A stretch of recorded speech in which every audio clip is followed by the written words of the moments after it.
Hyderabad హెచ్ఐసిసిలో bio Asia 2024 సదస్సు రెండో రోజు కొనసాగుతుంది.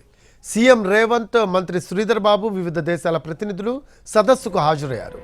హెచ్ఐసిసిలో ప్రతిష్టాత్మకంగా 21వ బయో ఏషియా సదస్సు 3 రోజుల పాటు నిర్వహిస్తున్నారు. ప్రపంచ దేశాల్లోని 100కి పైగా ప్రముఖ శాస్త్రవేత్తలు, విదేశీ ప్రతినిధులు సదస్సులో పాల్గొన్నారు. జీవ వైద్య సాంకేతిక రంగంలో విప్లవాత్మక మార్పులు, ఔషధ రంగంలో ఆవిష్కరణలు, ఔషధ పరికరాల ప్రోత్సాహకాలపై చర్చలు నిర్వహిస్తున్నారు. ఈ అంశాలపై పరిశోధనలు చేస్తున్న అంకురా సంస్థలకు ప్రోత్సాహకాలు, చేయూతలపై పలు కీలక నిర్ణయాలు తీసుకోవడానికి ఈ వేదిక ఉపయోగపడనుంది.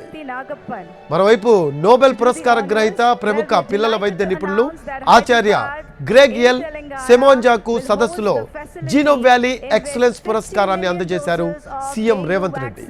రేపు పలు చర్చా గోష్ఠీలతో పాటు ముగింపు సమావేశం ఉండనుంది. 700కి పైగా వినూత్న అంకుర సంస్థలు ఈ ప్రతిష్టాత్మక వేదికపై ప్రదర్శనకు పోటీ పడగా, నిపుణులు 70 అంకుర సంస్థలను ప్రదర్శనకు ఎంపిక చేశారు. వీటిలో 5టిని తుది జాబితాకు ఎంపిక చేసి సదస్సు రేపు ప్రత్యేక పురస్కారాలను అందజేస్తారు.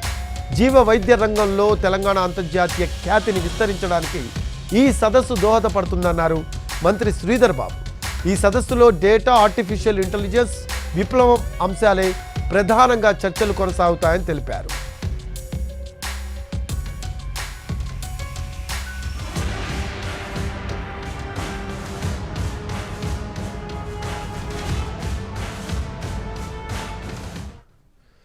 ఫార్మా రంగానికి హైదరాబాద్ ప్రపంచ వేదికగా ఉందన్నారు CM Revanth Reddy.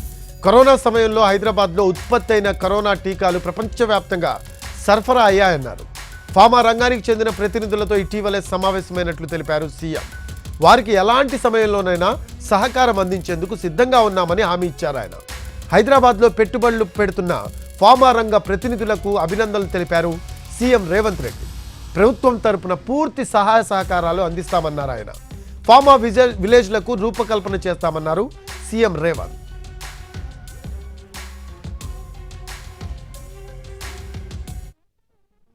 My government is committed to create the perfect ecosystem